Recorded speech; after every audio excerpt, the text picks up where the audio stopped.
Assalamualaikum warahmatullahi wabarakatuh. Alhamdulillahirrabbilalamin wa bihi nasta'in. Wassalatu wassalamu ala sayyidina Rasulillah wa ala alihi wa sahbihi ajma'in. Allahumma alimna ma yanfa'una wa anfa'na bima 'allamtana. Allahumma amin. Yang dimuliakan pengurusi dan seluruh jawatan kuasa surah Al-Hidayah serta mukminin dan mukminat, muslim muslimat, hadirin hadirat yang dirahmati Allah sekalian. Alhamdulillah, pada malam ini kita akan teruskan perbincangan kita. Ada kesinambungan dengan apa yang telah kita bincangkan pada pertemuan minggu lepas. Kalau tuan-tuan dan puan semua ingat, apa yang kita bincangkan minggu lepas adalah berkenaan golongan yang mendapat doa daripada para malaikat. Jadi pada malam ini kita akan tengok the opposite of it, ya? Yang bertentangan dengannya, iaitu tindakan perbuatan yang mengundang laknat ataupun doa yang tidak baik oleh para malaikat. Kita akan lihat pada malam ini. Mudah-mudahan ya, kita tengok benda ini dengan niat supaya kita menjauhkan diri kita daripada melakukan perkara-perkara sedemikian. Perkara ini wajar untuk kita pupuk dalam kefahaman jiwa kita. Kita cuba seimbangkan antara khauf dengan raja. Kalau dalam perbahasan perbincangan ilmu kerohanian ini, kita membincangkan antara raja. Raja ini adalah pengharapan kepada rahmat Allah, ampunan Allah Subhanahu wa taala. Dan pada masa yang sama juga kita takut, kita ada khauf kepada azab Allah Subhanahu wa taala. Juga itulah peranan yang dimainkan oleh itulah juga tugas para rasul dan nabi. Mereka adalah pembawa berita gembira dan mereka juga membawa peringatan. Dan doa yang kita baca juga apa dia? Antaranya doa yang biasa kita baca apa dia? Allahumma inna nas'aluka ridhaka wal jannah wa na'udzubika min sakhatika wan nar. Kita minta Allah beri syurga, itu pengharapan kita. Dan kita juga memohon agar Allah menyelamatkan kita daripada azab neraka. Itu adalah ketakutan kita terhadap azab Allah Subhanahu. Maka kita kena seimbangkan dua perkara ini, maka insya-Allah kita akan berada pada jalan yang baik, insya-Allah. Baik, tuan-tuan dan puan sekalian, pertamanya kita nak tahu apakah yang dimaksudkan dengan laknat. Kita biasa dengar laknat kan, suatu kalimah yang bagi kita beratlah ya, berat untuk kita dengar kan. Jadi laknat ini secara ringkasnya kalau kita nak faham adalah jauhnya daripada rahmat Allah Subhanahu wa taala, ya. Jadi mereka yang dilaknat adalah mereka yang dijauhkan daripada rahmat Allah Subhanahu wa taala. Baik, dalam Al-Quran ada dinyatakan dengan jelas kalimah lafaz laknat ini. Antaranya dalam surah Al-Hijr ayat 35, bagaimana Allah berfirman, wa inna 'alaikal la'nata ila yaumiddin. Sesungguhnya atas kamu, yakni iblis, laknat sehingga hari kiamat, ya. Itu dia. Itu kalimah laknat yang digunakan. Baik. Seterusnya kita akan lihat di sini apakah tindakan, apakah golongan yang mendapat laknat, mendapat doa yang tidak baik daripada para malaikat. Ya, tuan-tuan dan puan sekalian, kita kena ingat, kita kena faham bahawa malaikat ini adalah makhluk Allah yang hampir muqarrabin, yang mana doa mereka ini sangat mudah dikabulkan. Jadi apa-apa yang didoakan oleh para malaikat sangat mudah untuk dikabulkan oleh Allah Subhanahu wa taala. Begitu juga ya, para sarjana, para ulama mengambil intipati pengajaran ya, sebagaimana bila ada di antara kita yang menghampiri kematian kelak, maka kita doakan perkara yang baik-baik kepada mereka yang sedang menghampiri kematian. Kerana apa? Pada ketika itu malaikat akan mendoakan, mengaminkan doa yang kita lafazkan kepada mereka yang sedang berada saat hampir kematian, ya. Baik, tuan-tuan dan puan sekalian, kita akan lihat yang pertama, siapakah mereka yang mendapat laknat daripada para malaikat.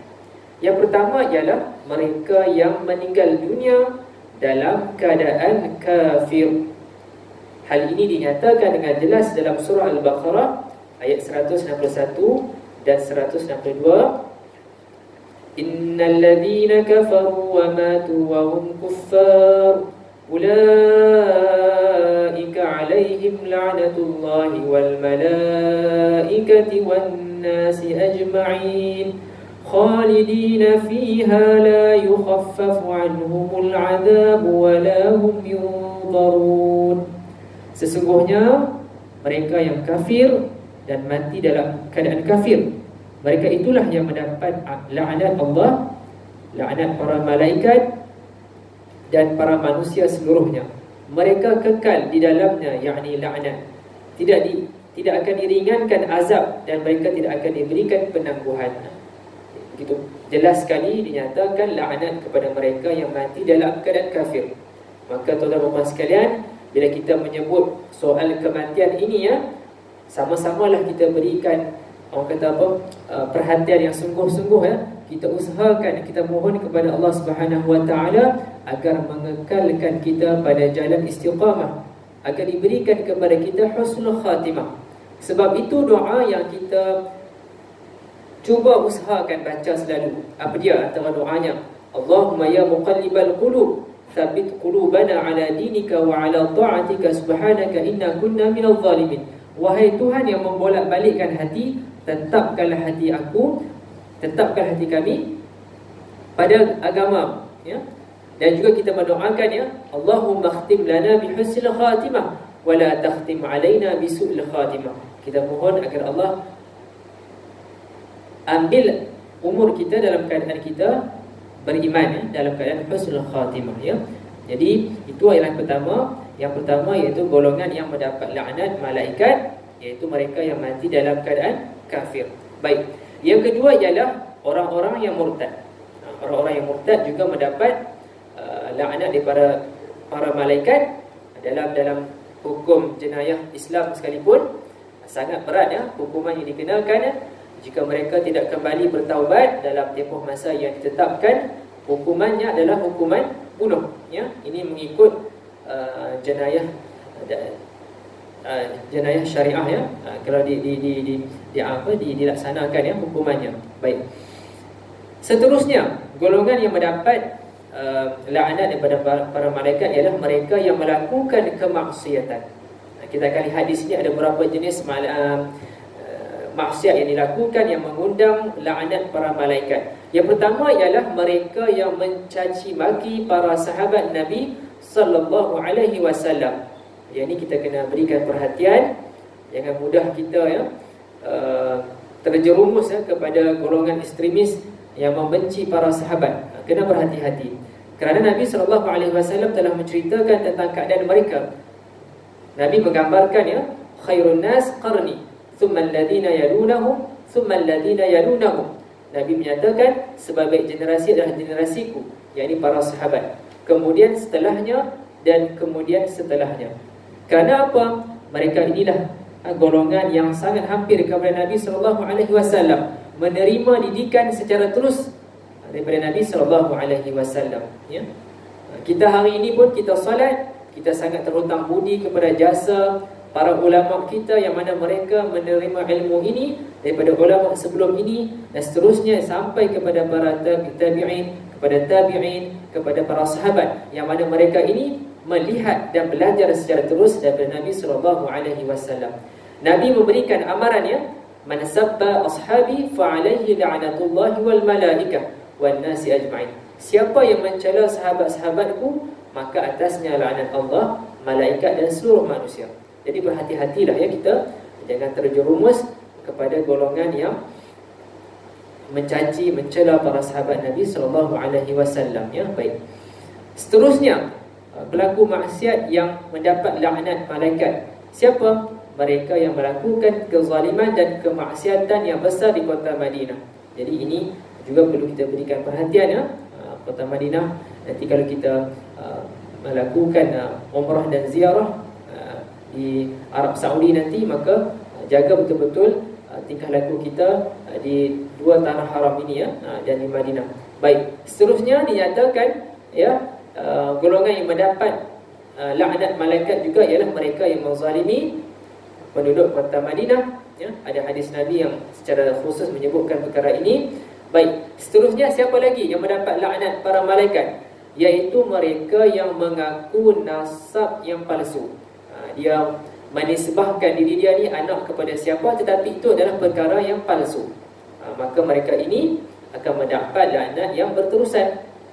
Bagaimana hadis itu berbunyi? Man idda'a ila ghairi abihi aw intama ila ghairi mawalihi fa'alaihi la'natullahil mutatabi'atu ila yaumil qiyamah. Sesiapa yang menisbahkan dirinya kepada selain ayahnya atau affiliate kepada selain tuannya, maka baginya laknat Allah yang berturut-turut. Lihat di sini kalimah yang digunakan mutatabi'ah, berturutan sehingga hari kiamat. Kerana apa tuan-tuan sekalian? Implikasinya begitu besar. Antaranya dari sudut apa dia? Bila kita menisbahkan nasab keturunan ini, dia akan memainkan peranan semasa pewarisan harta nanti. Itu antara contohnya ya. Maka kita kena berikan perhatian perkara ini. Jangan main-main berkenaan dengan nasab keturunan.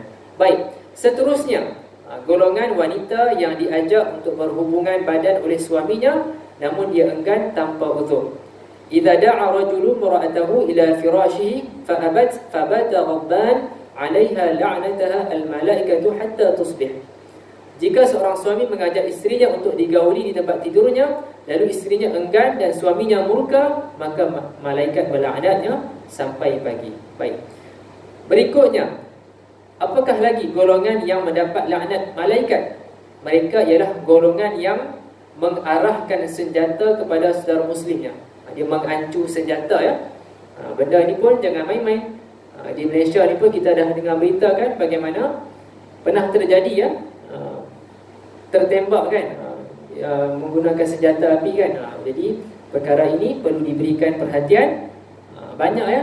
Hari ini senjata-senjata tak perlu kepada senjata berat ya. Pisau sekalipun ya, pistol kecil sekalipun, jangan kita main-main. Kerana golongan ini mereka mempamerkan ya, ancaman ya, bahaya kepada saudara muslim. Maka golongan ini mendapat laknat malaikat. Jangan main-main benda ini ya. Lebih-lebih lagi ya, senjata yang memang pasti ya, kalau dipetik picu pistol itu tertembak maka menyebabkan kematian. Jadi lihat di sini bagaimana Islam ini meletakkan pencegahan begitu teliti, begitu awal lagi ya. Bukan kata kita ni dilarang untuk tembak, itu dah pasti dah. Bahkan kita dilarang untuk mengacu, mengancam, menunjukkan, mengangkat senjata, menakutkan saudara muslim kita yang lain. Dan dalam ayat Al-Quran yang lain kita melihat bagaimana disebutkan yang dinyatakan perintah untuk menjauhi zina. Wala taqrabuz zina. Tidak diungkapkan wala taf'aluz zina, tetapi dinyatakan wala taqrabuz zina. Jangan menghampiri zina. Nampak tak? Pencegahan itu jauh lebih awal lagi. Dan kalau kita nak lihat sekarang ini, dan kalau kita lihat ya, didikan-didikan yang diberikan ya, terutamanya kalau kita ada kawan-kawan yang pernah menghadiri sekolah agama yang begitu ketat ya, mereka sangat menjaga pergaulan antara lelaki dan perempuan. Pernah diceritakan ya, kalau nak berurusan sekalipun, mereka berbicara jika melibatkan lelaki dan perempuan, berbicara di sebalik pintu, di sebalik dinding, tidak bertentangan mata secara berterusan. Itu antara didikan yang Masya Allah ya, sangat hebat yang diberikan ya, untuk menjaga, mendidik generasi kita ini agar tidak terlalu bermudah-mudahan antara lelaki dan perempuan. Baik, seterusnya yang ini ada satu lagi hadis yang menceritakan lebih khusus melibatkan kita dalam bulan Ramadan. Golongan yang berkesempatan berada dalam bulan Ramadan tetapi tidak diampunkan oleh Allah Subhanahu wa taala. Baik, saya akan membacakan matan hadis ini daripada Sayyidina Jabir bin Abdullah radhiyallahu anhu berkata, anna Nabi sallallahu alaihi wasallam raqal minbara falamma raqa ad-darajata al-ula qala amin, thumma raqa ath-thaniyata faqala amin, thumma raqa ath-thalithata faqala amin. Faqalu ya Rasulullah sami'naka taqul amin ثلاث مرات. قال لما رقيت الدرجة الأولى جاءني جبريل صلى الله عليه وسلم فقال شقي عبد أدرك رمضان فانسلخ منه ولم يغفر له فقلت آمين. ثم قال شقي عبد أدرك والديه أو أحدهما فلم يدخله الجنة فقلت آمين. ثم قال شقي عبد ذكرت عنده ولم يصلي عليك faqultu amin. Sesungguhnya Nabi SAW menaiki mimbar. Ketika naik tingkat yang pertama, baginda mengucapkan amin. Nabi naik ke tingkat yang kedua, Nabi juga mengucapkan amin. Kemudian Nabi naik ke tingkat yang ketiga, Nabi juga mengucapkan amin. Jadi para sahabat yang mendengar perkara ini, para sahabat bertanya, "Wahai Rasulullah, kami mendengarmu mengucapkan amin 3 kali." Beliau bersabda, "Saat aku naik anak tangga yang pertama, Jibril datang kepadaku. Jibril berkata, sengsaralah seorang hamba yang dia mendapati Ramadan, tetapi dia meninggalkan bulan Ramadan itu tidak diampuni." Maksud kata orang ini, dia berkesempatan dapat Ramadan tetapi tidak beroleh sebarang keampunan. Baik, Nabi mengucapkan amin. Maksudnya Nabi membenarkan doa daripada Jibril tersebut. Okey, baik. Setelah Nabi naik tingkat yang kedua, apa dia? Jibril berdoa, sengsaralah seorang hamba yang mendapati kedua orang tuanya ataupun salah seorang. Ini golongan yang kedua. Mereka ni berkesempatan ada 2 ibu bapa yang tua ataupun salah seorang daripada mereka. Namun perkara itu tidak memasukkan mereka ke dalam syurga. Nabi mengucapkan amin. Dan yang ketiga, doa Jibril ialah apa dia? Sengsaralah seorang hamba yang engkau disebut di sisinya, namun dia tidak bersalawat kepadamu, maka aku katakan amin.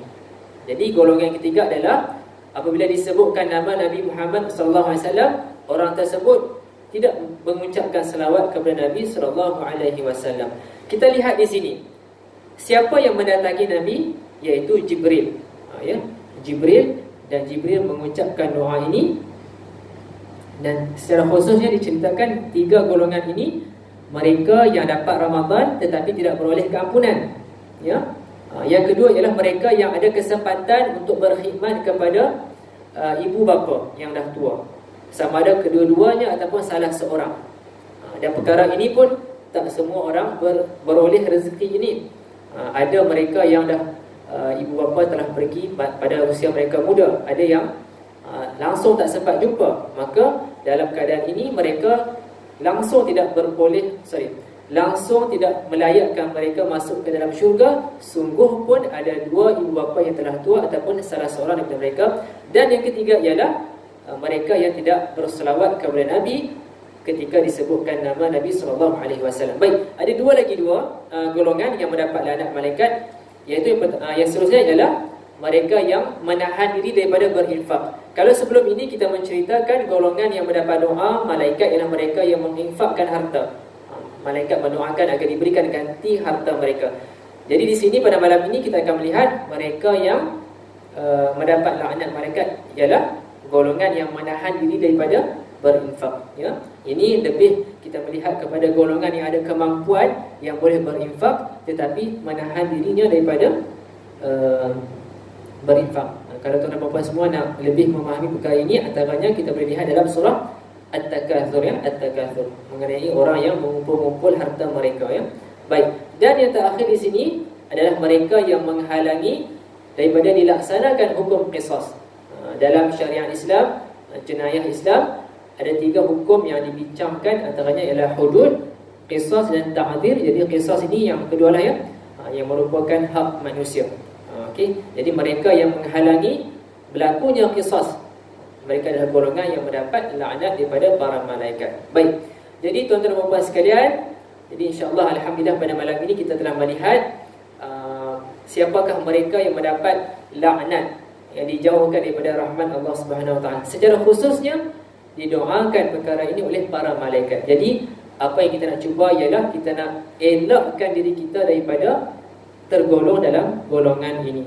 Baik, jadi sebelum kita menangguhkan perbincangan pada malam ini, sebelum kita meneruskan dengan solat witir kita, maka saya mengajak diri saya juga dan tuan-tuan puan-puan semua, kita ni alhamdulillah pada hari ini banyak sangat peluang kita menghadiri majlis ilmu.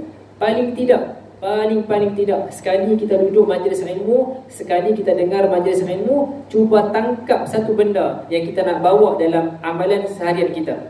Contohnya minggu lepas, siapa ingat lagi? Apa yang kita boleh ambil daripada intipati perbincangan kita minggu lepas? Apakah satu amalan yang boleh kita bawa? Apa dia? Siapa nak kongsi minggu lepas kita bincang? Ke semua dah terlupa lah?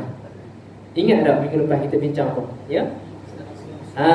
Penuhkan soft, berebut soft di hadapan. Ya, itu alhamdulillah ya. Imam kita jelas lagi. Memang Imam Hafiz memang kena ingatlah. Kita hal lain pun kena ingat jugalah ya. Setiap kali majlis ilmu yang ada, kalau boleh paling tidak pun satu benda kita nak ambil, nak tangkap, kita nak bawa dalam hidup kita. Kalau malam ni apa dia kita nak bawa? Banyak tadi kita bincang. Jadi antaranya ialah yang depan tadi tu diceritakan mereka yang dilaknat adalah mereka yang mati dalam keadaan kafir. Maka kita sungguh-sungguh usaha malam ni dan malam-malam seterusnya dan hari-hari seterusnya, kita minta agar Allah tetapkan iman kita dan mati dalam keadaan beriman, ya, dalam keadaan husnul khatimah. Dan tuan-tuan sekalian, Nabi menyatakan firman sabda Nabi, mereka yang akhir hayat mereka menyebut la ilaha illallah akan masuk ke dalam syurga. Maka kita biasakan lidah kita ni menyebut la ilaha illallah. Mudah-mudahan nanti pada saat akhir kita nanti lidah kita ni lembut nak menyebut la ilaha illallah. Dan siapa yang belajar tajwid, huruf-huruf yang digunakan dalam lafaz la ilaha illallah semua tu dengan makhraj dan sifat yang mudah. Kalau huruf dad susah kan, makhrajnya melibatkan bahagian yang besar di tepi tu, tetapi la ilaha illallah sangat mudah. Maka kita biasakan menyebut la ilaha illallah. Sekian itu sahaja perbincangan kita pada malam ini, mudah-mudahan bermanfaat. InsyaAllah kita akan teruskan dengan solat witir. Hadza wa billahi taufiq wal hidayah. Assalamualaikum warahmatullahi wabarakatuh.